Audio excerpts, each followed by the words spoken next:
I am the Strophe. Should I say I am... Mark is the Apode, because he's dope.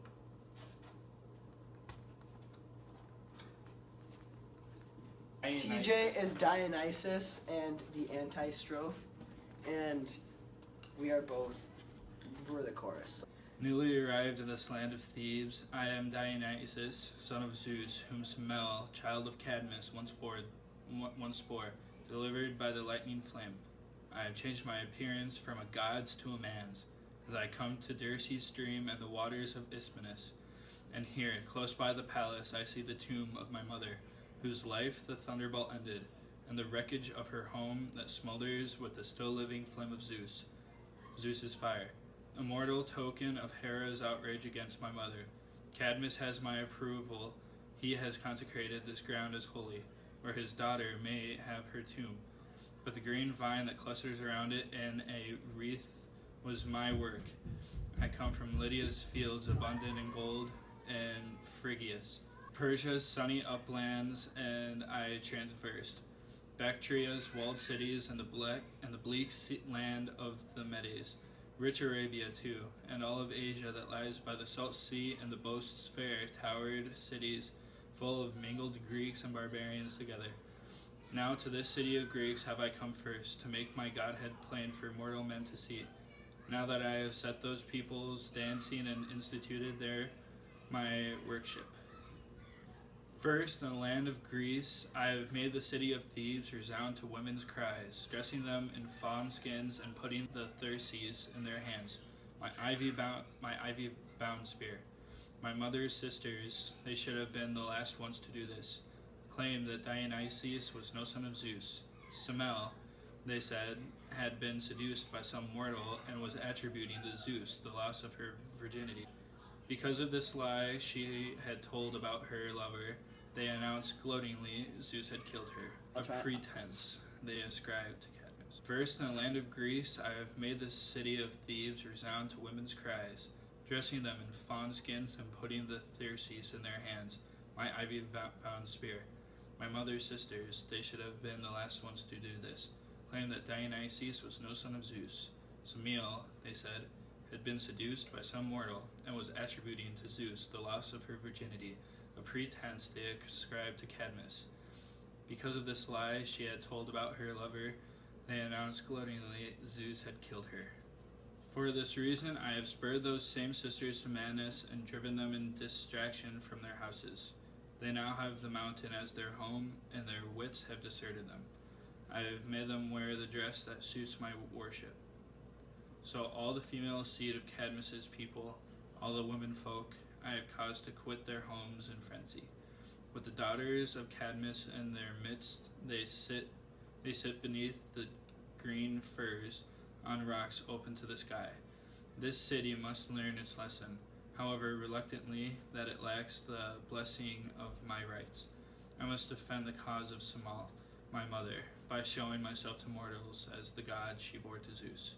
Now Cadmus has given the kingship and its powers to Pentheus, his daughter's son, who makes war on divinity in my person by thrusting me away from his sacrifices and making no mention of me in his prayers. Because of this, I mean to reveal myself as a true god to him and to everyone in Thebes. When I have settled matters here satisfactorily, I shall turn my steps to another land and reveal myself there. But if the people of Thebes, growing angry, take up arms and seek to drive my followers from the mountain, I shall engage them, leading my Maenads into battle. This is why I have assumed mortal shape and transformed myself into the likeness of a man. Ho, my band of worshippers, you women who left Tmolus that stands guard over Lydia. I brought you from among barbarians, and you have been my companions on the march and at rest. Now rouse the kettle drums native to the land of the Phrygians, the invention of Mother Rhea and myself. Come, beat them around the palace of Pentheus here, so that Cadmus's citizens may see. I will go to where my beacons are, in Kithaeron's glens, and join in their dances. Exit Dionysus. From Asia's land, I come forsaking sacred roaring one, joyous labors for the roaring one. The toil that brings no toil, crying Evo to the Lord of Bacchanals, who is in the street, who is the street, who is in the house. Let him make way, let every man make himself holy, pure by keeping reverent silence. For I am about to sing the Dionysus hymns, regarded by custom. Blessed is the man who has the good fortune to know the God's mysteries, who consecrates his life and makes his soul one with the throng, worshiping Bacchus in the mountains with holy purifications, observing the rites of Cybele, the great mother. He hurls his Thyris on high as Granland with ivy. He serves Dionysus. On you, Bacchanals, bring home the roaring one, God and Son of God, Dionysus from the mountains of Phrygia to the spacious streets of Greece. Bring the roaring one. While his mother was carrying him, Zeus' thunderbolt flew, and in forced pains of labor she bore him, shed untimely from her womb, and died from the stroke of the lightning. At once Zeus, son of Cronus, stored him in a secret birth chamber, concealed him in his own thigh, fastening him with golden clasps, hidden from the eyes of Hera. And when the fates had brought around the appointed time, he gave birth to a god with bull's horns, and crowned him with a garland of serpents. Whence it is that Maenads entwine in their hair wild serpents they have caught. O Thebes, North of Semele, garland yourself with ivy, teem with green, bright-berried bryony, and become true, Bacchants by wearing sprigs of oak or fir. Trim the hems of your dappled fawnskins with white tufts of braided wool, and show reverence when you wield the wand with its violence. Soon the whole land will be dancing when the roaring one leads his groups of worshippers to the mountain where the female throngs await him, driven from their places at their loom and sheltered by the madness of Dionysus. O sacred chamber of the Vicariates, sacred haunts of Crete that saw the birth of Zeus, where the Cherubanes with triple helmet devised for me in the cavern the circle of stretched hide, and in the fierce dance of ecstasy they blended its sound with the sweet-voiced breath of Phrygian flutes and placed it in the voiced breath off. Max, you fucked me up. O sacred chamber of the Curates, sacred haunts of Crete that saw the birth of Zeus, where the Cherubanes with triple helmet devised for me in the cavern the circle of stretched hide, and in the fierce dance of ecstasy they blended its sound with the sweet-voiced breath of Phrygian flutes, and placed it in the hands of Mother Rhea, to beat time for the joyous cries of her worshippers.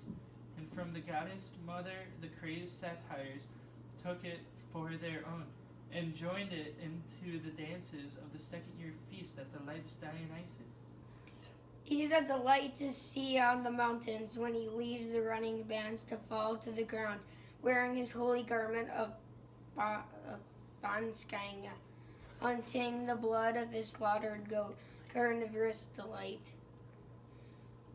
As he rushes on the mountains of Lydia, he is the roaring one, the leader of our dance. Evo, the ground flows with milk, flows with wine, flows with nectar of bees.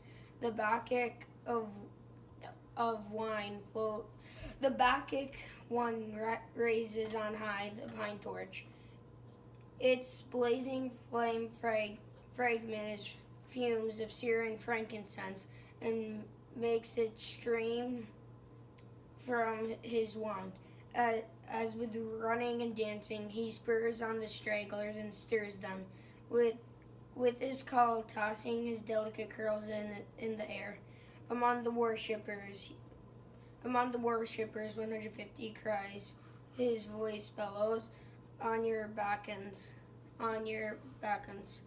you pride of Tmolus, that flows with gold, sing the praises of Dionysus to the blooming kettle drums, celebrating with Evo, the god Evius with Phrygian, crying and clamor when the holy and the melodious flute sends out its notes of holy joyfulness.